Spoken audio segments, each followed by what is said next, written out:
What's up, fight fans? Welcome to Mr. Mustache MMA News. Today, I want to discuss an upcoming main card bout on this Saturday's UFC 289. But before we get into it, don't forget to hit the like and subscribe button to continue getting more MMA content by yours truly. All right, guys, getting right into it. We got Dan Ige taking on Nate the Train Landwehr, UFC lightweight division this Saturday, in a really exciting matchup. We got the super tactician Dan Ige, but he also has that one-touch kill shot power going against Nate the Train Landwehr, who is like a modern-day love child of Robbie Lawler and Darren Elkins. Like, his ability to just break dudes and just put on the pressure where he just says, fuck a game plan, fuck skill, I'm just going to break you.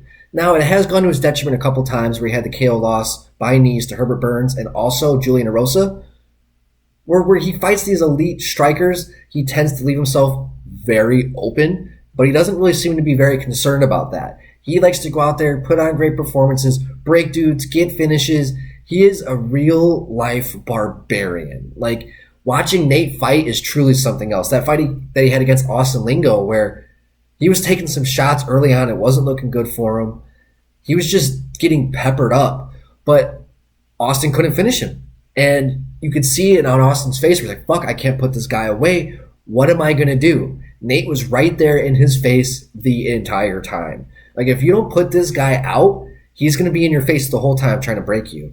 And I can't wait to see some main events with Nate in them, because the further they go, rounds 4, rounds 5, like, I'm really curious to see what he's going to be able to do against the upper echelon divisions with more time on the clock, because the more time goes to his favor. He breaks these guys. That is what he does. And we've seen it time and time again.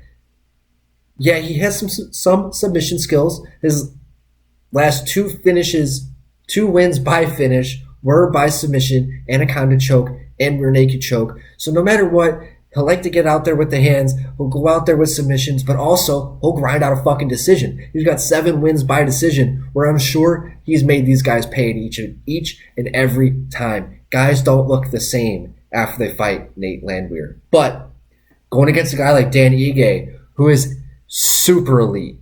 I mean, you could say that he went through a weird rut, but at the same time, he didn't. His loss to Calvin Kattar, Korean Zombie, Josh Emmett, and Movsar Evelev, all elite competition, all losses by decision that were pretty damn fucking close. He was in it from start to finish.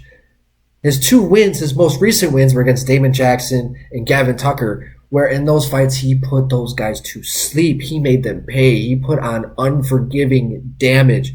Took out Gavin Tucker in 20 seconds, and he took out Damon Jackson in the second round, where he made Damon pay every single time Damon went in there. He made him just hesitant, stutter-stepping, just stuck in his tracks, stuck in the mud, and Dan has a really, really good habit of making very elite fighters look very average and not so good. So when you go with him, you're going to want to be sharp. You're not going to want to leave too many holes out.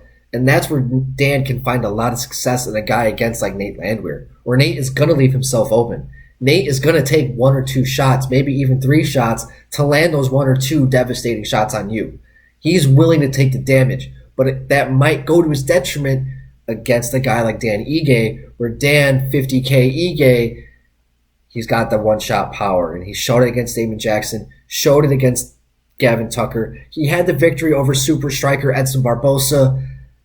And time again, he just makes really, really good guys look not so good. So I don't really look at those losses as true, real losses in fights that he got dominated or finished in. He's never been finished. So Dan has got a great chin. He stays composed. I expect a phenomenal fight. I'm not going to pick a winner in this matchup. I just hope to sit back with some popcorn and enjoy, because I am such a fan of Nate Landwehr. I'm such a fan of Dan Ige. I wish them both success on such a level. I know it's not what you guys want to hear, but that is just my honest truth, and that's what I'm going to give you guys every single time. I'm not picking a winner in this fight. I just hope for a fucking banger. I hope no dick kicks or eye pokes or no weird controversy.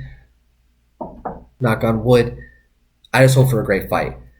Guys, that's going to do it for today. Let me know what you guys think in the comment section. Do you guys think Dan 50K Ige is going to beat Nate the Train Landwehr? Or is Nate going to be too much? Is that pressure going to be too much for Danny Gay? Love to hear your guys' thoughts in the comment section. That's going to do it for today, guys. Mr. Mustache, MMA News out. Let's fucking go, fight fans. Oh, shit.